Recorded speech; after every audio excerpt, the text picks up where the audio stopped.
लोगों को लंबे टाइम से कुछ लोग एक घेरा बन जाता है चारों तरफ और दिल्ली की आशीर्वाद मिल गया। गहलोत साहब पिछले 40 साल में 45 साल में कोई भी आदमी वो चाह रहे थे कि ये आदमी मेरे से मिले तो ही वो उससे मिले। कोई आदमी अपनी मर्जी से उनसे नहीं मिल सकता। उनको ना सुनने की आदत भी नहीं है। दिल्ली में गलतफहमी इसलिए हो जाती है, कांग्रेस पार्टी इसके नाम से, कांग्रेस नाम के पत्थर पानी में तैरते थे। कोई भी पार्टी के नाम से आ गया, जनता आंख मीच के वोट डाल देती थी। आज जमाना यह है 80-90% हिंदुस्तान में कांग्रेस नहीं है। हर पार्टी अपना विस्तार करती है। आम आदमी पार्टी दिल्ली में आई, फिर उसने विस्तार पंजाब में अपनी सरकार बनाई। अब वो कोशिश करते हैं हमारे और कहीं और विस्तार हो जाए। दूसरी पार्टियां भी, छोटी छोटी पार्टियां भी अपना विस्तार करती हैं। कांग्रेस पार्टी ने अपना विस्तार नहीं करने का फैसला कर रखा है। मैं आपको बताना चाह रहा हूं, जिस तरीके से बहुत कम उम्र में गहलोत साहब कांग्रेस के प्रदेश अध्यक्ष बन गए थे, उस टाइम में जो प्रदेश के बड़े बड़े नेता बलराम जाखड़, बुड्ढा सिंह, परशुराम मदेना, रामनिवास मिर्जा, नाथुराम मिर्जा, महेरिया थे, ओड़ा थे, सारण थे, शिवचंद माथुर, नवल किशोर शर्मा, हरदेव जोशी, गुलाब सिंह सख्तावत, खेत सिंह राठौड़, चंदनमल वैद, बड़े बड़े नेता थे। लेकिन दिल्ली का आशीर्वाद इनके ऊपर था और इन्होंने जो कह दिया वो सही। अब जो लोग इनके सामने बहुत छोटे हैं, इतने छोटे लोग हैं कि ये सोच भी नहीं सकते। कोई इनके सामने बोलने की बात कोई कल्पना भी नहीं कर सकता। जो स्थितियां हैं, किसी को भी ठिकाने लगाने का मन बना लिया, उसका आराम से इलाज कर दिया, बहुत आराम से, चुपचाप। और वो पता नहीं क्या उनकी मजबूरी नहीं होगी, क्या संस्कार नहीं होंगे, वो बोल भी नहीं पाए कि हमारा काम सलटा दिया। किसी नेता ने कभी खड़ा होकर नहीं कहा कि हमारा काम इसने सलटा दिया है। और घमंड हो जाता है, किसी को भी हो जाता है। इतनी बड़ी सफलता, 3 बार मुख्यमंत्री बनना और दिल्ली में मंत्री बनना, दिल्ली में जनरल सेक्रेटरी बनना, प्रदेश अध्यक्ष बनना, तो आदमी को बड़ी ही गलतफहमियां हो जाती हैं।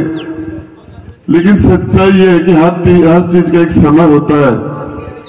और ये शेखावाटी की माटी, मैं जिस रास्ते से गया, वो रास्ता कांग्रेस का रास्ता नहीं था, वो बीजेपी का रास्ता नहीं था। कांग्रेस के कैंडिडेट को 100 साल के इतिहास पर वोट पड़ते हैं। कांग्रेस के 100 साल का इतिहास है कांग्रेस का, 100 से भी ज्यादा का। इस इतिहास के ऊपर वोट पड़ता है। महात्मा गांधी के भी विचारधारा के लोग आज वोट डाल देते हैं। पटेल, मौलाना आजाद, जवाहरलाल नेहरू, इंदिरा जी, पता नहीं बड़े बड़े नेता। फिर व्यवस्थाएं जो जैसे ही आजादी हुई देश की, तो उस टाइम में भी सारे ही देश के सारे लोग जो आजादी का आंदोलन कर रहे थे, वो आंदोलन भी इसी पार्टी पर हो रहा था, इसी। तो ये लोग उस नाम से भी वोट डालते हैं। 100 चीजों पर वोट पड़ता है। बीजेपी को जो वोट पड़ता है वो हिंदू मुसलमान के नाम से वोट पड़ जाता है, मंदिर मस्जिद के नाम से वोट पड़ जाता है। उनके एक विचारधारा है, उस आरएसएस की आइडियोलॉजी, उस पर वोट पड़ता है। योगी मोदी का नाम का भी वोट आजकल दे रहे में कुछ है। 100 चीजों पर वोट पड़ता है। मेरे को जो वोट पड़ता है, मुझे वो लोगों का व्यक्तिगत विश्वास है। व्यक्तिगत विश्वास है कि यार ये आदमी ठीक है, मेरे जो टच में आया, मेरे संपर्क में आया, उसको लगता है ये आदमी ठीक है। मुझे प्रमुख साहब ने एक बात कही, मैं उसके बाद मुझे पता चला अनुभव कोई चीज होती है। हम दोनों ही बैठे थे, बोले आप तेरे पास तो डायरी नहीं हो सकती, तू तो नहीं छुपा सकता। ये आदमी का अनुभव होता है, ये चीजें जो आदमी को पता चल जाता है, ये आदमी कैसा है, इसका स्वभाव का पता चल जाता है कि ये आदमी ये काम कर सकता है और ये आदमी ये काम नहीं कर सकता। ये आदमी के अनुभव से पता चलता है। मैं आपको बताना चाह रहा हूं, मेरी जिम्मेदारी ज्यादा है। इन माता बहनों ने मुझे जो वोट दिया, सपोर्ट किया, वो पार्टी को नहीं किया था, मुझे किया था। अब आज भीलवाड़ा के अंदर कल एक नाबालिग बच्ची को, जिंदी को भट्टी में डाल दिया गया, उसके साथ बुरा काम हुआ और जिंदी बच्ची को भट्टी के अंदर पूरी तरह जला दिया। ये इस तरह की घटनाओं से यदि धरती के ऊपर होता तो धरती पर पाप आ जाता है, उस पाप से सर्वनाश हो जाता है बड़ी बड़ी सत्ताओं का। काय के राज है ये सब? 5 साल के अंदर जनता देती है, 5 साल बाद में वापस ले लेती है, किस चीज का घमंड? लेकिन मुख्यमंत्री जी को घमंड हो गया, उनको कोई बोलता हुआ आदमी अच्छा नहीं लगता। मेरी प्रॉब्लम है, मेरे दिल जो कहता मैं बोलता हूं। मेरे से जब आरपीएससी के अंदर सबसे ज्यादा लड़के राजस्थान के मेरे से आगे मिल रहे थे, सबसे ज्यादा आराम से लोगों से मिल लेता हूं, उनकी बात सुन लेता हूं। एक एक दिन में 20-20, 30-30 डेलीगेशन रोज हमारे पर्चे अब पेपर आउट हो रहे हैं। आप सोच सकते हो, एक गांव में 215 वैकेंसी और एक गांव में 100 थानेदार बन गए। उसी सेंटर में 200 थानेदार बन गए। उसी सेंटर में पूरे राजस्थान में 15 थानेदार। हर किसी के समझ में आता सेंटर बिक गया और जिन बच्चों ने तैयारी की वो सारे के सारे रह गए। अब मैं इनके अंदर रहा,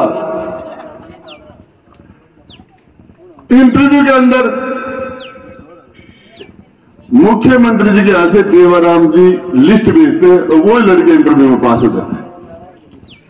अब जिन्होंने मेहनत की वो फेल हो जाते हैं।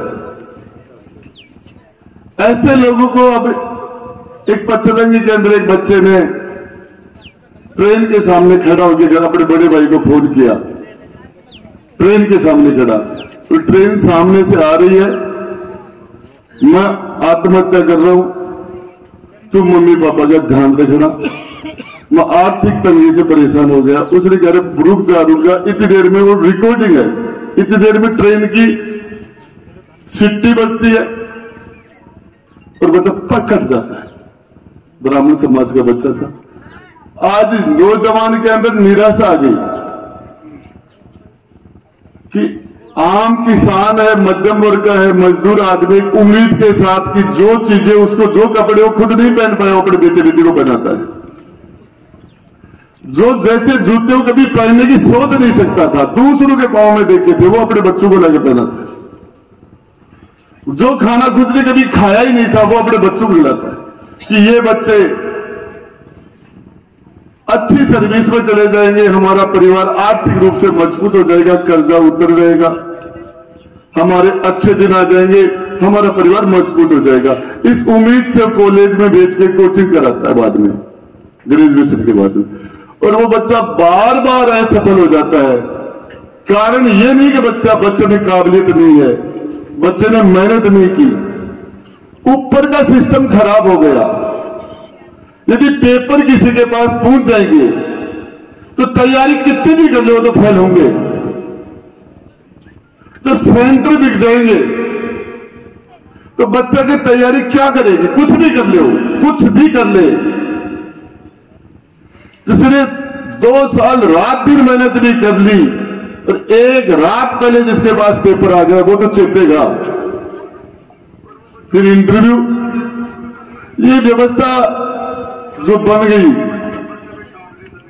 और उसके अंदर सिचुएशन ये हो गई कौन इस आरपीएससी के मेंबर को बनाता है? यदि किसी दुकान के ऊपर हम आपको जानकारी होगी, लखी बिंजारे ने अपना कुत्ता सेठ को दे गया था और कुत्ते की भी जिम्मेदारी थी कि वो कर्जा नहीं उतरे तब तक उसके पास रही। सेठ ने जब कर्जा उससे उतर गया तो पर्ची लिख दी कि तेरा कर्जा तेरा माफ चूक लिया है, अब तू तेरे धनी के पास जा। लेकिन बंजारे ने जब दूर से देखा कुत्ता आ रहा तो देखा धोखा कर दिया, उसने इसको मार दिया।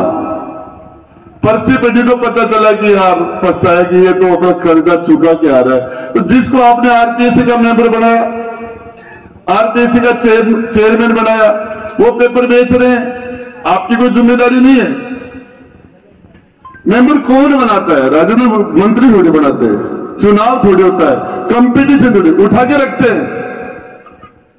कुमार विश्वास की पत्नी को मेंबर बना दिया। कहां का कुमार विश्वास?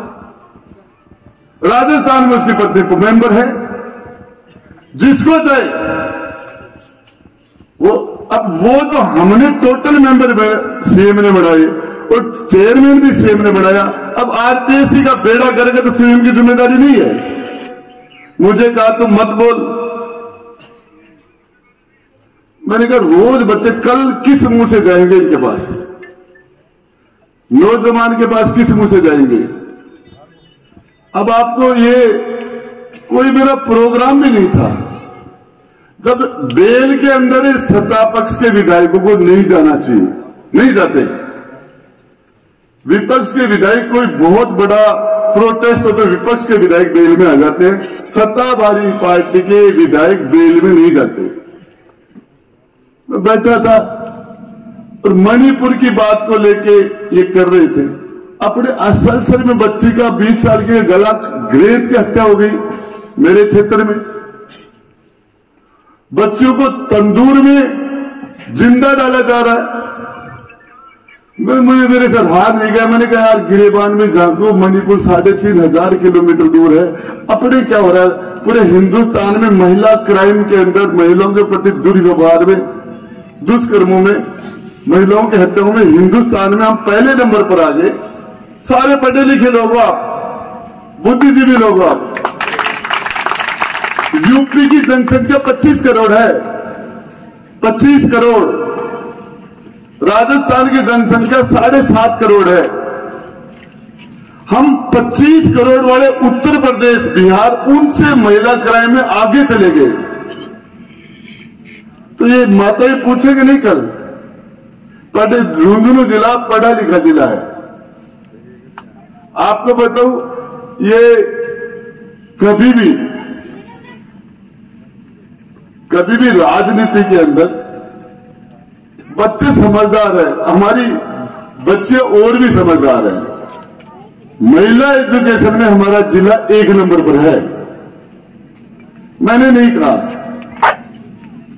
नहीं कहा, लेकिन जब एक प्रमुख साहब ने कहा कि इसका जवाब देना चाहिए और मैं ये जवाब देने के लिए निकला, तो आपको बताऊं हकीकत परमहंस के स्थान पर खड़ा हूं मैं। कितने प्रोटेस्ट किए हैं, कितने भी आंदोलन किए हैं, घर के बच्चों को मतलब ही नहीं है। इस प्रोटेस्ट में मेरी बेटी स्कूल 10वीं क्लास पढ़ती, वो भी आ गई। तो बच्चे समझते हैं। महिलाओं ने मुझे जो रेस्पॉन्स अब दिया है, कभी 20 साल में नहीं दिया। हम ऊंट गाड़ी से निकल रहे हैं, गाड़ी में कोई महिला बैठी है और उसका चेहरा खिला हुआ, उनको वो एक चेहरे से एक सपोर्ट कर रहे हैं। वो महिला कहां भी गेट पर खड़ी है तो वो कह रहा हम तुम्हारे साथ हैं। तो उसका खड़ा होने का मतलब वो हमें सपोर्ट कर रहे हैं। ऐसा मैंने कभी नहीं देखा मेरे 20 साल के राजनीतिक जीवन में। मैंने माता और बहनों का इस तरह का समर्थन, इस तरह का आशीर्वाद। बताओ आपको कि आजकल मोबाइल में देखते हैं बच्चे, महिलाएं देखती हैं, सारे कमेंट सबको पता है कौन क्या कर रहा है। पब्लिक का सब कुछ जानती है। कल माता बहने, हम तो आपको बताओ सोच भी नहीं सकते थे। हमारे तो महिलाएं घर से निकलना ही नहीं। कल ऊंट गाड़ी में महिलाएं बैठी थी, गुड्डा के अंदर, और ये परिवर्तन है। अब वो नहीं कि आप अंदर हो हम फैसले करेंगे, वो बातें नहीं है। ये 50% की हकदार है और इनके बारे में यदि ज्यादा फैसला करेंगे। और महिलाएं तो सदा ही स्ट्रोंग थी, महिला सदा से स्ट्रोंग थी। और डिसीजन जिसने नारी शक्ति का अपमान किया है, वो चाहे कोई भी हो, मैं आपको बता रहा हूं, उसका सर्वनाश हुआ है जिसने किया। इसमें चाहे आदि काल में आप रावण की घटना को उठा के देख लो, चाहे द्रौपदी का चीरण वहां से देख लो, चाहे आज की घटनाओं को देख लो। हम कहें जहां नारी का सम्मान होता है, नारी की पूजा होती है, वहां देवता निवास करते हैं। और हकीकत यह है, मेरा व्यक्तिगत अनुभव है, जिस व्यक्ति को अपनी मां का आशीर्वाद दिल से है, आत्मा से है, वो आदमी कभी दुखी नहीं होता, कभी नहीं होता। जिसको अपनी धर्मपत्नी का आशीर्वाद है दिल से, वो आदमी प्रोग्रेस करता है। बेटी तो आदमी का सौभाग्य होता है घर के अंदर। औरतें लड़ती हैं तो भी कह देती है कि तेरे बेटी नहीं है, तेरी तो थली कुमारी है। लोग आपकी भाषा में कहते तेरी थली कुमारी है। बोले एक गाड़ी है, जिस घर में बेटी नहीं होता उस घर को अच्छा, मतलब महिलाएं या अपने मानते बेटी सौभाग्य होती है। आपको बताऊं कि जिस भाई के बहन नहीं हो, रक्षाबंधन के दिन उसका चेहरा चाहे वो 80 साल का हो जाए, उदास रहता है रक्षाबंधन के। और चाहे बहन के घर में सब कुछ हो, लेकिन चूनड़ी उठाने वाला भाई ने तो उसके लिए वो शादी पर उसके चेहरे पर उदासी रहती है। ये चीजें हैं जिनको हम नकार नहीं सकते, इन चीजों को नहीं सकते। राष्ट्रवाद विकास का मैं आपको बताना चाह रहा हूं। देखिए, किस व्यक्ति का किस जाति में जन्म हो जाए, ये तो परमात्मा का काम है। और मेरी जानकारी के हिसाब से किस तरीके से जाति की व्यवस्था है, हमारी तो बनाई हुई नहीं है, हमसे मिट भी नहीं सकती। लेकिन आपको बता दूं, मैंने कभी भी कुर्सी पे बैठ के मैंने पक्षपात नहीं किया, कभी भी। मैंने कभी वहां बैठ के मैंने न्याय किया, चाहे कुछ भी हो जाए, चाहिए कि ये बहुत गलत है और मेरे से होता भी नहीं है। बहुत से लोग कहते हैं कि यार ये आदमी तेरा इतना नुकसान कर रहा था, ये कर रहा था, इतना बड़ा विरोधी था, ये है। मैंने कहा यार, जो आदमी आ गया यहां चल के, उसकी सुनने की भी अपना अपन क्या जोगाजन अपना कर लोग है, क्या जोगाजन अपना करना है। तो दुनिया के मायने ब्याह को जाएगा माहौल अपने रोजे ना रहे, ये कोई तकदीर है अपनी। कोई भी आदमी मेरे को लगे, कोई भी, मैंने किसी को निराश नहीं किया, किसी को निराश नहीं किया। और मेरे से कुछ लोगों को शिकायत ये हो जाती है कि आप हर किसी का काम कर देते हो, वैसे मना किया ही नहीं जाता। कोई आदमी मेरे घर आ गया, मेरे पास आ गया, मेरे से मना नहीं किया जाता। तो आपको बता दूं, मैंने पूरी ताकत जो आप लोगों ने मुझे दी आज, उस ताकत से मैंने क्षेत्र का डेवलपमेंट किया, विकास किया, न्याय किया। और मैं परमहंस के स्थान पर खड़ा हूं। मैं ये जातिवाद, ये फलाना परिवार, ये पक्षपात मेरे से नहीं होती। और आज भी आप सोच सकते हो, यदि मेरे पास बड़ी जाति नहीं है, बड़ी पार्टी भी नहीं है, फिर भी लोग चल रहे हैं। आज कोई लड़का मेरे साथ कोई नारे लगा रहा है, ऊंट गाड़ी में बैठा है, जान लगा रहा है, संघर्ष करो, हम साथ है, फलान है, और वो धूप में घूम रहा है। अब उसकी क्या जाती है, वो कहीं भी आएगा, मेरे लिए तो उससे बढ़िया कोई नहीं हो सकता, उससे ज्यादा बढ़िया मेरे पास कोई नहीं हो सकता। आज धूप में बारिश में मेरे साथ कोई चल रहा है, कोई भी चल रहा है, मेरे लिए उससे बढ़िया कौन हो सकता है। आप एक बात बता दो, इस पूरे सिस्टम के अंदर मैंने कुछ भी नहीं कहा था, सिर्फ मैंने इतना कहा सरकार अपने, मेरा कोई प्रोग्राम भी नहीं था, कोई प्री प्लान नहीं था कि मैं ये बात बोल लूंगा, मेरे से रहा नहीं गया। हकीकत है कि जिस तरह की बात थी, मैंने नकली जयंती हो रही थी, मेरे से नहीं हुई, मैंने कह दिया। और मुख्यमंत्री जी मेरे से पूछ लेते, और यदि मेरे से दिक्कत थी तो मेरे से इस्तीफा मांग लेते। बर्खास्त करने की जरूरत नहीं थी उनको। बर्खास्त आप लोग समझते हो, टर्मिनेट कर दिया, इसकी जरूरत नहीं थी। दूसरी बात यह है, विधानसभा अपने आप में कोर्ट है, और वहां के फैसले सुप्रीम कोर्ट का जज भी इंटरफेयर नहीं कर सकता, हाई कोर्ट भी नहीं कर सकता, पुलिस अंदर जा नहीं सकती, और वहां विधानसभा का अध्यक्ष और वहां की व्यवस्था अपने आप में सजा देते हैं। किसी को भी सजा, विधानसभा में किसी को सस्पेंड किया जा सकता है, किसी अधिकारी को किया जा सकता है, टर्मिनेट किया जा सकता है। विधानसभा अपने आप में एक न्याय है, व्यवस्था है, एक इंस्टीट्यूट है, और उस इंस्टीट्यूट ने मुझे सुना नहीं। मेरे से सुन लेते कि तो मेरा पक्ष में रखता, उसके बाद भी वो फैसले करते हमें स्वीकार करता, लेकिन मेरा पक्ष सुना ही नहीं उन्होंने। मेरा पक्ष यदि वो सुनते, दुनिया के अंदर किसी को भी सजा दी जाती है तो उसका पक्ष सुना जाता है, चाहे वकील के द्वारा सुनो, चाहे गवाह के द्वारा सुनो। आज बड़े से बड़ा इंदिरा गांधी जी देश की प्रधानमंत्री थी, उनके जिन्होंने गोली मारी आतंकवादी थे, और देश के प्रधानमंत्री को उड़ा दिया था, उनको भी सुना गया था, उनके भी वकील हुए थे, उनका भी केस चला था, और सेशन कोर्ट में सजा होने के बाद हाई कोर्ट में चला था, वहां पर सजा होने के बाद सुप्रीम कोर्ट के फैसले हुए, फिर डबल बेंच में गई, फिर राष्ट्रपति की अपील हुई, 1 सेकंड में फैसला कर दिया।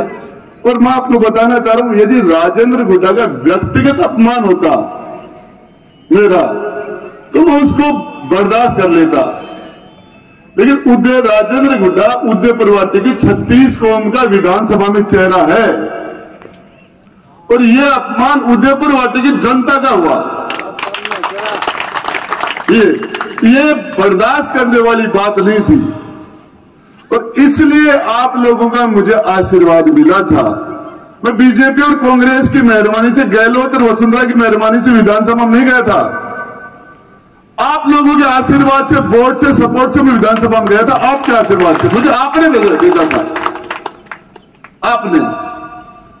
कोई बड़े नेताओं के आशीर्वाद से नहीं गया था, इसलिए मैं आपके पास आया हूं।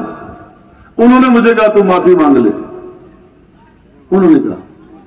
अब आपको बताना चाह रहा हूं, मैंने कोई गलती की नहीं, किस चीज की माफी मांगू? मेरे बड़े बुजुर्ग हैं, हमसे कोई गलती हो जाए 100 बार माफी मांग ले, इसमें कोई घमंड थोड़ी होता है, कोई नहीं होता। लेकिन मैंने कोई गलती नहीं की, सिर्फ यह है कि मुख्यमंत्री जी मुझे कहा बहुत बड़ा नेता है, किसी ने कह दिया इसका खाया हुआ पानी नहीं मांगता गुड्डा, तू किस से भिड़ रहा है। मैंने कहा यार पता नहीं, मैं नहीं मांगूंगा माफी, मैं मेरी जनता के पास जाऊंगा, जिन्होंने मुझे पैदा किया, मुझे बनाया, मैं उनसे मिलूंगा, वो क्या करते हैं। तो लोगों ने मुझे ये कहा तू संघर्ष कर, और मैंने संघर्ष का फैसला किया। अभी 11 महीने पहले मेरे घर आए थे मुख्यमंत्री जी हेलीकॉप्टर लेके, 50-60 हजार लोगों के बीच में कहा था ये गुड्डा नहीं होता तो मैं मुख्यमंत्री नहीं होता। 60 हजार माइक में बोल के कहने गए थे। आज गुड्डा खराब कैसे हो गया? 2 बार मुख्यमंत्री बनाने में इनकी मदद की है मैंने, 2 बार। एक विधायक ने 6 एमएलए दिए हैं, 6 बार इनके कहने से राज्यसभा का वोट डाला मैंने, 6 बार। 2 बार इनके कहने से मैंने राष्ट्रपति का वोट डाला है। इनकी सरकार पर संकट आया तो मैं संकट मोचन बन के सामने खड़ा था पूरी ताकत से। आज मुझे कह रहे बीजेपी से मिला हुआ है। मैं आपको बताना चाह रहा हूं, हकीकत है कि मैं ज्यादा पॉलिटिक्स नहीं जानता। मेरा जो दिल कहता हूं मैं करता हूं। मेरा दिल कह रहा है कि लड़, मेरा दिल कह रहा है संघर्ष कर। उसके बाद में 6-7 दिन पहले एक मुकदमा लगाया। आज मेरे बंगले पर पुलिस गई, मुझे पता ही नहीं, मीडिया के लोग आए तो भग गई। बताते जोधपुर का मामला है, जोधपुर का, और पिपाड़ को तहसील का मामला है। 1 महीने पहले कोई मुकदमा हुआ था कहीं किसी के। मैं मुलजिम को जानता ना मुस्किस को जानता, जिंदगी में मिला नहीं मेरे बगड़े के ऊपर बात। अब आपको बताऊं, ये मुकदमों से डराने वाली बात है, तो मैं आपको बताऊं, मैं तो कबीर जी वाली बात है, मत सताओ गरीब को रो देगा, पता चल जाए भगवान को तो जड़ से खो देगा। कबीरा हाय गरीब की कदे न निष्फल जाए, मरे बैल की चाम से लोभ असम हो जाए। मैं आपको बताना चाहता हूं, मैं तो या तो गरीब से की बददुआ से डरता हूं, या ऊपर वाले से डरता हूं, या फिर कोई गंदा गलत काम हो उससे डरता हूं, ताकि मुझे इन बड़े नेताओं का डर नहीं लगता, मुझे नहीं लगता, और इस चीज की परवाह भी नहीं है। मैं तो ये मानता हूं कि उसकी इच्छा के बिना पत्ता भी नहीं हिलता जिसने हम सबको पैदा किया है, उसकी इच्छा के बिना। और न करो तो ढीलो करोगे तो वो ही करोगे। आग की क्यों खात है, तो 5 साल का राज है, लोग बन चढ़ा दिया, साहब आप भगवान हो, साहब आप कर दो तो सब कुछ सही हो। उनके सामने जो कुछ मिलता है वो इस तरीके से बातें करता है कि आप तो ब्रह्मा विष्णु महेश हो, और बार बार सुन के उनको एक गलतफहमी होगी कि मेरे से ज्यादा मन में गड़गिर बाढ़ में बढ़ गई, ऐसी गलतफहमी होगी। तो आपको बताना चाह रहा हूं, वो एक छोटी सी बात करके मेरी बात खत्म कर रहा हूं। वसुंधरा ने मुझे जेल में डाला था पिछले राज में, हकीकत बता रहा हूं। एक बच्चे का एक्सीडेंट हुआ, 20-25 साल का लड़का था, बागोरा के अंदर 2 घंटे तक 2-2.5 किलोमीटर उदयपुरवाटी का थाना पड़ता, बागोरा से पुलिस नहीं पहुंची 2 घंटे तक। बच्चा तड़पता रहा। मैं जयपुर से आ गया था, जयपुर से, और उस बच्चे को हमने उठाया, हॉस्पिटल लेके गए, दम तोड़ दिया, मर गया, खत्म हो गया बच्चा। हमने उसका पोस्टमार्टम कराया। 6 महीने पहले शादी हुई थी, माता पिता की इकलौती संतान था, और हमने दाह संस्कार कर दिया। मैं परमहंस भगवान की तरफ बात करके कह रहा हूं कि हमने कोई भी रास्ता नहीं रोका था, कुछ भी नहीं किया हमने। मेरे रास्ता जान का मुकदमा लगा, मुझे अंदर डाला, 38 दिन में अंदर रहा। आप सारे लोग इकट्ठे हुए, बड़ी तादाद में फिर मुझे छोड़ा। आज राजेंद्र गुड्डा तो फिर खड़ा हो गया, लेकिन वसुंधरा के समाचार सदा के लिए समाप्त हो गए। आज वही वसुंधरा है, वही गलती गहलोत साहब कर रहे हैं। मैं मीडिया के माध्यम से कहता हूं, वसुंधरा जी से मिल लेना, अंदर डालने से पहले। राजेंद्र गुड्डा तो फिर खड़ा हो जाएगा, तुम्हारे समाचार परमानेंट समाप्त हो जाएंगे, परमानेंट समाप्त हो जाएंगे। देखिए, आपको एक आदमी कह दे, एक आदमी, मैंने किसी के साथ जाति के आधार पर पक्षपात किया, एक आदमी खड़ा होकर 20 साल में एक आदमी कह दे मंत्री तूने एक नए पैसे का भ्रष्टाचार किया, एक आदमी, कई पूछ लेना। अब साहब हम पक्ष विपक्ष हैं, और राजनीति में तो बुराई करनी भी पड़ती है विपक्ष वाले की, और वो तो उनका काम है। लेकिन मैंने काम किए, उनमें भी बिल्कुल भी ये नहीं कहा कि मैंने आपको बताना चाह रहा हूं, अब मैंने लगभग 30 करोड़ रुपए की सड़कें बनाई है, और उनमें से 20 करोड़ रुपए की सड़कें तो जाट समाज की होंगी, उससे जरूरत भी वही थी। जहां जरूरत है वहां बढ़ाओ। सिंगनौर में 2-2.5 करोड़ रुपए की सड़कें दी है मैंने, आपके यहां भी दी है, जहां जहां दिए, और जहां जरूरत है वहां जो कोई भी। तो इसलिए मैं आपको बताना चाह रहा हूं, एक जगह जंगल में आग लग गई थी, आग लगी तो पूरे जंगल के जानवर भग रहे थे। एक बैया छोटा सा पक्षी जो तालाब में से पानी की चोंच भर के उस आग में डाल रहा था। किसी ने पूछा कि तेरे से थोड़ी आग बुझेगी। यार आग बुझे या न बुझे, एक जंगल में आग का जब इतिहास लिखा जाएगा तो मेरा नाम आग बुझाने वालों में होगा, आग लगाने वालों में होगा। तो आपको बताना चाह रहा हूं, जब एक न दिन हर चीज का अंत होता है, लेकिन जब कभी बात चलेगी तो लोग ये कहेंगे यार आदमी ठीक था। मतलब बातें चलती हैं, आदमी को करोड़ों कर्म निश्चित भाव रहे, बुरो करोड़ों 100% मिलेगा और अच्छो करोड़ों 100% मिलेगा। और आपको बताना चाह रहा हूं, मुझे तो इस यात्रा के अंदर, पूरी यात्रा में, चाहे मैनपुरा, आज सरपंच वो नहीं है, लगातार ही चल रहे थे, मैनपुरा हो, गडला हो, भाटीवाड़ हो, शीतल हो, चाहे हमारा असलसर हो, नाडा, जाट समाज के गांवों में भी मुझे इतना समर्थन, इतना सपोर्ट मिला, इतना भावनात्मक सपोर्ट मिला कि आपको बता नहीं सकता। मैं वोट तो बहुत छोटी चीज है, ये आदमी का आदमी को जब जनता माँ बाप होती है, जनता माँ, बच्चा 5 साल के बच्चे को कोई भी दबाव होता तो सीधा माँ की गोद में जाता हो। तो मेरे भी ऊपर जो दबाव है, इसके लिए मैं आपके बीच में हूं। मेरे ऊपर जो प्रेशर पड़ा, इस प्रेशर से मैं आपके बीच में हूं। और आपके बीच में मैंने ये फैसला किया है कि मैं संघर्ष करूंगा, नतीजे की मैं परवाह भी नहीं करता।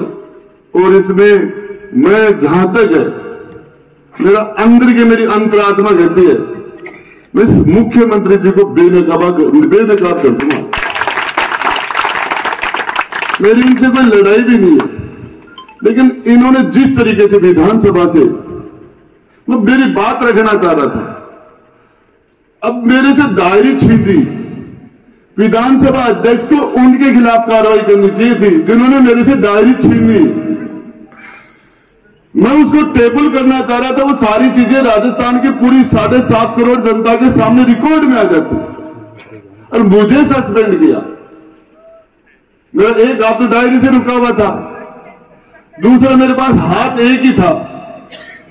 वो इतने ज्यादा लोग थे, उन 50 लोगों के 100 हाथ थे, मेरे पास एक हाथ था, तो मैं कहां से लड़ता। मैं तो पूरी कोशिश ये कर रहा था मेरी डायरी नहीं छीनी जाए, इसमें लगा हुआ था, और मैं पूरी ताकत लगा के डायरी को नहीं बचा पाया।